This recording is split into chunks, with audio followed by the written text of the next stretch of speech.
तो मैं सनी स्वागत करता हूं आप सभी का आपके अपने YouTube channel study for goals में।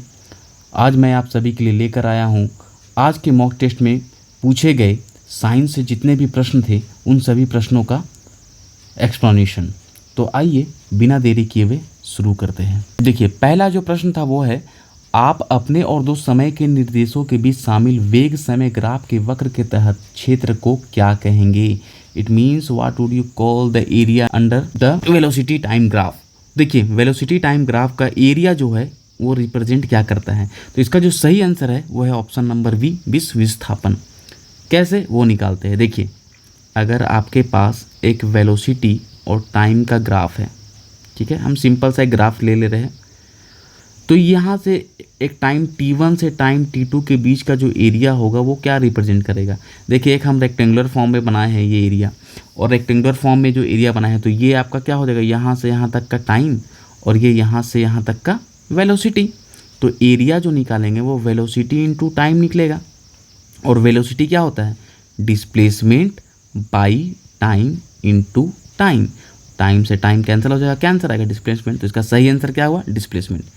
इसी टॉपिक से और जो प्रश्न पूछे जा सकते हैं वो है इस प्रकार है। देखिए, दूसरा है, अगर आपके पास पूछा जाए कि एक्सेलरेशन मीन्स त्वरण और समय टाइम के बीच का जो ग्राफ होगा, इसमें एरिया क्या रिप्रेजेंट करेगा? तो देखिए, इसमें एरिया क्या रिप्रेजेंट करेगा? तो एक्सेलरेशन इनटू टाइम कर देंगे। एक्सेलरेशन क्या होता है? वेलोसिटी बाई टाइम, और इनटू टाइम हो जाएगा, ये टाइम टाइम कैंसिल हो जाएगा, क्या बचेगा? वेलोसिटी। तो एक्सेलरेशन टाइम ग्राफ जो है वो क्या बताता है? वो वेलोसिटी बताता है, मीन्स वेग बताता है। उसी तरीके से अगर आपके पास पूछा जाए कि डिस्टेंस और टाइम का ग्राफ हो और इसके बीच का एरिया क्या रिप्रेजेंट करता है, तो देखिए, डिस्टेंस टाइम ग्राफ के बीच में जो एरिया होगा वो ये एरिया होगा। तो क्या निकलेगा? Distance into time. तो डिस्टेंस इंटू टाइम कोई चीज़ का फॉर्मूला तो होता नहीं है, और इसको और सिंप्लीफाइड कर लेते हैं। डिस्टेंस का यूनिट क्या होता है? मीटर। टाइम का यूनिट क्या होता है? सेकेंड। तो मीटर सेकेंड किसी का यूनिट तो होता नहीं है। तो अगर आपसे पूछा जाए कि डिस्टेंस टाइम ग्राफ में जो एरिया होता है वो क्या रिप्रेजेंट करता है, तो डिस्टेंस टाइम ग्राफ में जो एरिया होता है वो अनडिफाइंड होता है, मीन्स वो कुछ रिप्रेजेंट नहीं करता है। लेकिन डिस्टेंस टाइम ग्राफ में अगर स्लोप पूछा जाए तो स्लोप क्या होता है? ये हाइट डिवाइडेड बाई बेस। मान लीजिए यहाँ का स्लोप पूछा जाए, यहाँ का स्लोप आपका क्या डिफाइन कर रहा है? तो स्लोप होता है हाइट बाई बेस। तो हाइट क्या है? यहाँ से यहाँ तक का डिस्टेंस। तो अगर स्लोप के बारे में पूछा जाए तो स्लोप होता है हाइट, यहाँ से यहाँ तक का डिस्टेंस ऊपर का, और ये यहाँ से यहाँ तक का टाइम बाई टाइम। तो डिस्टेंस बाई टाइम क्या होता है? स्पीड। तो स्लोप क्या रिप्रेजेंट करता है? स्पीड रिप्रेजेंट करता है। ठीक है, आइए अगले प्रश्न की तरफ बढ़ते हैं। तो दूसरा प्रश्न है, हमारे ब्रह्मांड में कौन सा तत्व सर्वाधिक प्रचुरता में पाया जाता है? Which element is most abundantly found in our universe. हमसे पूछ रहा है यूनिवर्स के बारे में। इसका जो सही आंसर है वो क्या है? उसका जो सही आंसर है वो है ऑप्शन नंबर 3, हाइड्रोजन। हाइड्रोजन जो है वो सबसे ज़्यादा पाया जाता है। क्यों? क्योंकि हमें पता है कि ब्रह्मांड में बिलियंस ऑफ स्टार्स है, और सारे स्टार्स में हाइड्रोजन पाया जाता है। तो अगर आपसे ब्रह्मांड के बारे में पूछ रहा है तो इसका सही आंसर होगा हाइड्रोजन।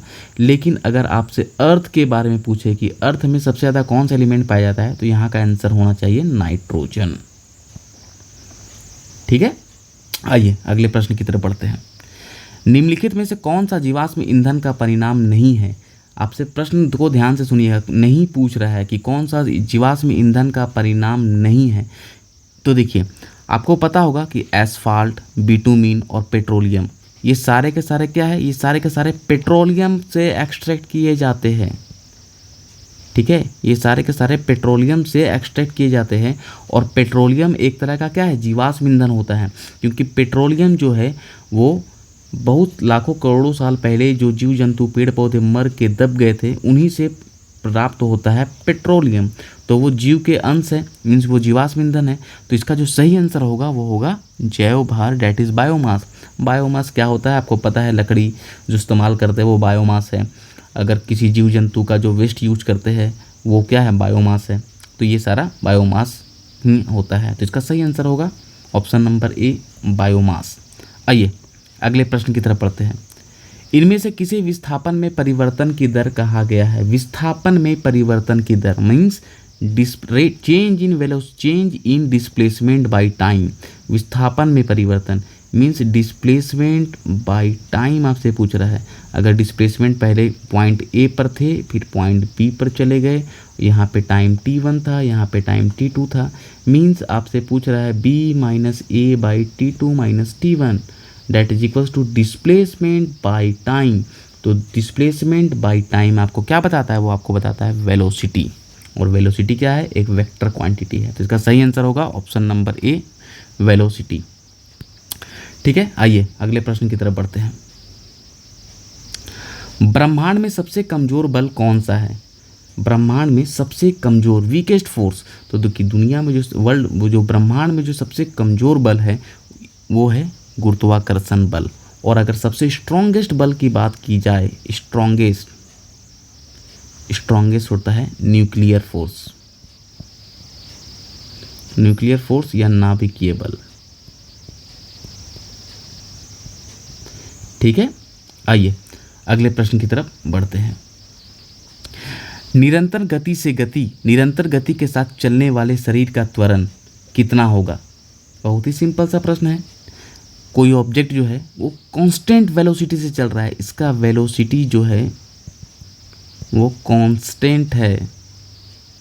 इसका मतलब क्या हुआ कि अगर आदमी ए पॉइंट पे था और आदमी बी पॉइंट पे पहुंच गया और इसका अगर वेलोसिटी यहाँ पे v1 था, तो यहाँ पे जाने के बाद भी ये भी जो v2 जो ये पहुँचा है, यहाँ पे भी इसका वेलोसिटी v1 है।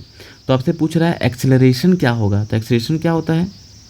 एक्सेलरेशन जो होता है वो होता है change in velocity by time.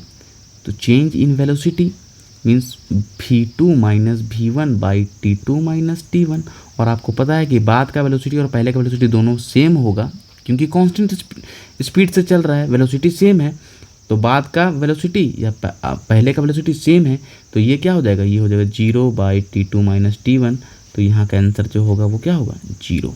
तो अगर कोई व्यक्ति जो है या कोई ऑब्जेक्ट जो है वो कांस्टेंट वेलोसिटी के या कांस्टेंट स्पीड के साथ ट्रैवल कर रहा है, तो उसका एक्सेलरेशन क्या होगा, 0 होगा। तो इसका सही आंसर है ऑप्शन नंबर सी, 0। आइए अगले प्रश्न की तरफ बढ़ते हैं। अगला प्रश्न है, समुद्र में प्लवन करते आइसबर्ग का कितना भाग समुद्र की सतह के ऊपर रहता है? Means how much part of an iceberg floating in the sea remains above the surface of the sea. किसी समुद्र के सरफेस से ऊपर रहता है। तो इसका जो सही आंसर है वो है ऑप्शन नंबर ए, 1/10।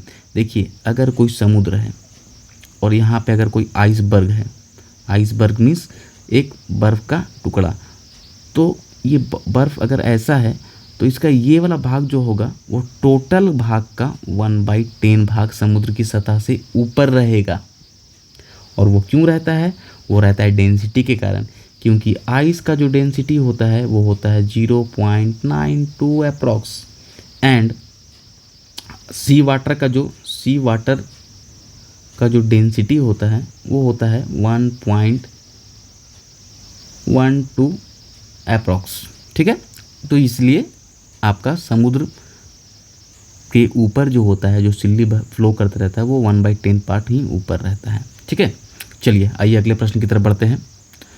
पानी का घनत्व अधिकतम होता है, आपसे पूछ रहा है कि वाटर का डेंसिटी सबसे ज़्यादा किस तापमान पर होता है? तो इसका जो सही आंसर है वो 4 डिग्री सेल्सियस। 4 डिग्री सेल्सियस पे पानी का घनत्व जो होता है वो सबसे ज़्यादा होता है। मीन्स आपसे पूछ रहा है डेंसिटी, अलग अलग तापमान पे डेंसिटी डिफरेंट प्रोडक्ट्स का अलग अलग होता है, लेकिन वाटर का जो मैक्सिमम डेंसिटी होता है वो क्या होता है, 4 डिग्री सेल्सियस पे होता है। चाहिए अगले प्रश्न की तरफ बढ़ते हैं। सेब में इनमें से कौन सा अम्ल पाया जाता है? देखिए, आपसे प्रश्न पूछ रहा है अम्ल के बारे में कि कौन सा अम्ल सेब में पाया जाता है। इसका जो सही आंसर है वो क्या है? इसका जो सही आंसर है वो है malic acid, option number A, malic acid. सेब में जो है वो मैलिक एसिड पाया जाता है। अब देखिए इसमें क्या क्या प्रश्न और आपसे पूछे जा सकते हैं। मैलिक एसिड का फॉर्मूला क्या होता है? तो मैलिक एसिड का जो फॉर्मूला होता है वो होता है C4H6O5। मैलिक एसिड और कौन कौन से फलों में पाया जा सकता है? तो देखिए, एप्पल हो गया, ग्रेप्स, बनाना, इन सभी में मैलिक एसिड पाया जाता है। ठीक है, अब देखिए नाइट्रिक एसिड के बारे में पूछेगा। नाइट्रिक एसिड किस में पाया जाता है? तो नाइट्रिक एसिड का फॉर्मूला क्या होता है? तो HNO3 नाइट्रिक एसिड का फॉर्मूला है। ये किन किन चीज़ों में पाया जाता है? तो सिट्रस फ्रूट और वाटरमेलन,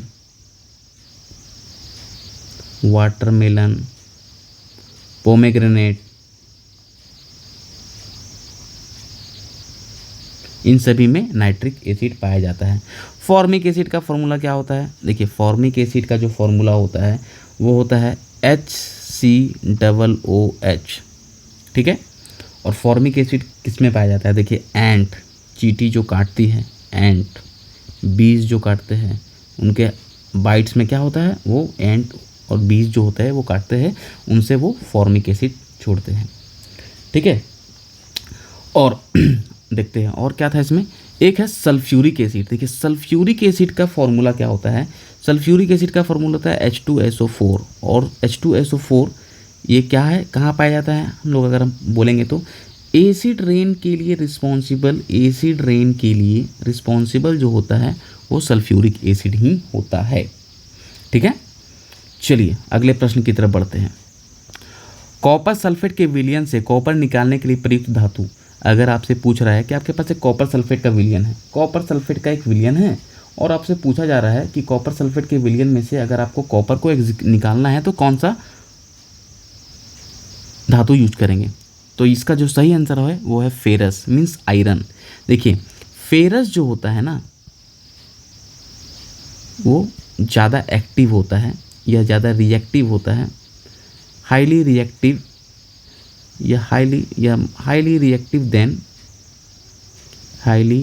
देन कॉपर। ठीक है, इसलिए जब आप फेरस प्लस कॉपर सल्फेट के एक्वस सॉल्यूशन को आपस में मिक्स करेंगे तो आपका क्या बनेगा? आपका बनेगा फेरस सल्फेट और बगल में निकल जाएगा आपका कॉपर। ठीक है, तो इसका आंसर है फेरस। चलिए अगले प्रश्न की तरफ बढ़ते हैं। निम्नलिखित में से कौन सी धातु जल के साथ अभिक्रिया करके हाइड्रोजन उत्पन्न नहीं करती है? आंसर को ध्यान से पढ़ने का ज़रूरत है। नहीं करती है, देखिए कोई भी धातु, कोई भी मेटल अगर वाटर के साथ रिएक्ट करती है तो वो क्या बनाती है? वो बनाती है मेटल हाइड्रो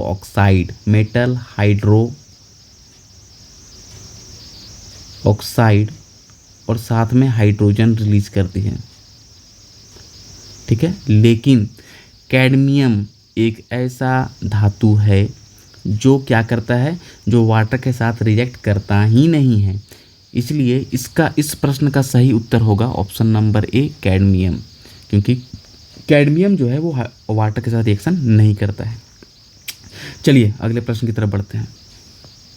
एस्प्रिन क्या है? बहुत से आप सिंपल सुनेंगे एस्प्रिन क्या है। तो देखिए एस्प्रिन जो है वो है एसिटाइल सैलिसिलिक एसिड, तो इसका आंसर है ऑप्शन नंबर ए। ठीक है, एसिटाइल सैलिसिलिक एसिड जो है इसका आंसर है। अब ये होता क्या है आप पूछ सकते हैं, इसका क्या यूज़ किया जाता है? देखिए मेडिकल फील्ड में यूज़ किया जाता है एज अ पेन किलर के तौर पे इसका इस्तेमाल किया जाता है। ठीक है, चलिए अगले प्रश्न की तरफ बढ़ते हैं। प्लास्टिक उद्योग में प्रयुक्त पीवीसी शब्द का अर्थ है। पीवीसी क्या अर्थ है यहाँ पे बताया? इसका सही आंसर है पॉलीविनाइल क्लोराइड, पीवीसी। इसका यूज हम लोग पाइप्स या इलेक्ट्रिकल सर्किट्स में जो आपका प्लास्टिक टाइप का जो इक्विपमेंट के यूज़ करते हैं वो सारा का सारा क्या है? पॉलीविनाइल क्लोराइड से ही बनाया जाता है। ठीक है, ये एक तरह का पॉलीमर होता है। चलिए आगे पढ़ते हैं। कृत्रिम वर्षा उत्पन्न करने के लिए निम्नलिखित में से किसका उपयोग किया जाता है? देखिए कृत्रिम वर्षा, आर्टिफिशियल रेन आजकल बहुत चल रहा है। आर्टिफिशियल रेन अगर आपको करना है तो आपको क्या करना पड़ेगा? आपको बादल में सिल्वर आयोडाइड को मिक्स करना पड़ेगा, क्लाउड सीडिंग बोलते हैं इसको, क्लाउड सीडिंग कहा जाता है। इसमें क्या किया जाता है कि बादल में आपको सिल्वर आयोडाइड को जाके छोड़ दिया जाता है। तो इसका सही आंसर है silver iodide, option number C. देखिए सिल्वर आयोडाइड के साथ आप अगर आप सिल्वर आयोडाइड नहीं है तो आप कार्बन डाइऑक्साइड, इसको ड्राई गैस बोलते हैं, ड्राई आइस को भी अगर आप क्लाउड्स में छोड़ दीजिएगा तो आपको क्या हो जाएगा, आर्टिफिशियल रेन हो जाएगा। चलिए अगले प्रश्न की तरफ पढ़ते हैं। कार्बोहाइड्रेट में कार्बन और क्या पूछ रहा है, कार्बोहाइड्रेट में कार्बन, हाइड्रोजन और ऑक्सीजन का अनुपात क्या होता है? तो इसका जो सही आंसर है वो है ऑप्शन नंबर ए, 1:2:1। कैसे, देखिए इसका जनरल फार्मूला होता है, कार्बोहाइड्रेट का जनरल फार्मूला क्या होता है कार्बोहाइड्रेट का, तो CH2O और ब्रैकेट में N, ठीक है। तो इसमें कार्बन का 1, हाइड्रोजन का 2 और ऑक्सीजन का 1 मॉलिक्यूल्स या एक एटम यूज होता है, ठीक है। चलिए अगले प्रश्न की तरफ बढ़ते हैं।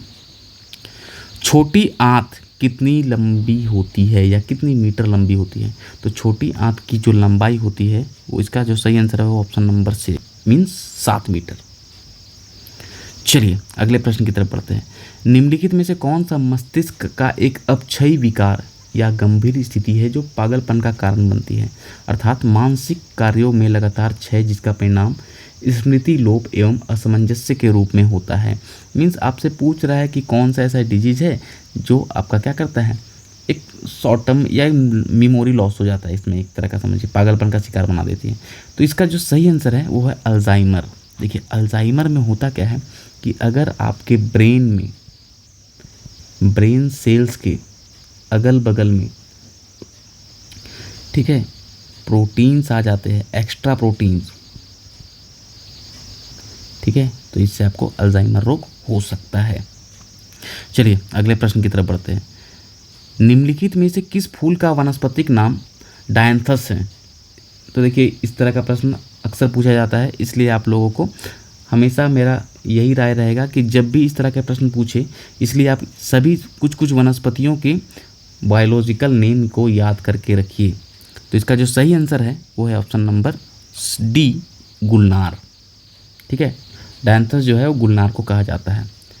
चलिए अगले प्रश्न की तरफ बढ़ते हैं। क्वेश्चन है कि फूलों के लाल, गुलाबी, नीले और बैंगनी रंग के मुख्य रूप से डैश नामक व्यंजकों से प्राप्त होते हैं। मीन्स कौन सा ऐसा पिगमेंट है जिससे फूलों का रंग जो होता है वो लाल, गुलाबी, नीला, बैंगनी डिसाइड होता है?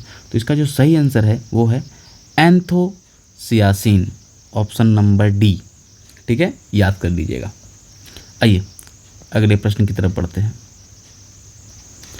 देखिए पर्सिया अमेरिकाना को आमतौर पर डैश के नाम से जाना जाता है। पर्सिया अमेरिकाना क्या है, एक साइंटिफिक नेम या बायोलॉजिकल नेम है। तो ये किसका बायोलॉजिकल या साइंटिफिक नेम है?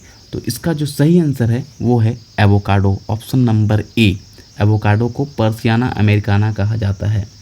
अब देखिए मेरी आप सभी से राय है कि जिन जिन टॉपिक को मैंने आप लोगों के साथ डिस्कस किया है, उन सभी टॉपिक से और जो संभावित प्रश्न पूछे जाएंगे उनको आप कवर अप करते चलिए, ठीक है। चलिए तो मैं आज का सवाल यहीं समाप्त करता हूं और इन सभी प्रश्नों का उत्तर जो है वो नीचे दिया हुआ है, आप जिनको देखना है वो देख सकते हैं।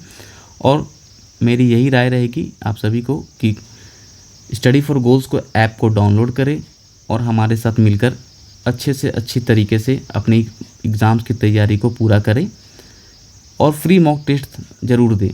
फ्री मॉक टेस्ट जो होता है वो आपको बहुत ज़रूरी है एग्ज़ाम्स के लिए, क्योंकि आपको मेंटली प्रिपेयर करता है एग्ज़ाम के लिए। तो ठीक है दोस्तों, आज के लिए इतना ही। फिर अगले सप्ताह को जो फ्री मॉक टेस्ट होगा उनका फिर से मैं आपके लिए लेकर आऊँगा विश्लेषण। ठीक है दोस्तों, जय हिंद, जय भारत।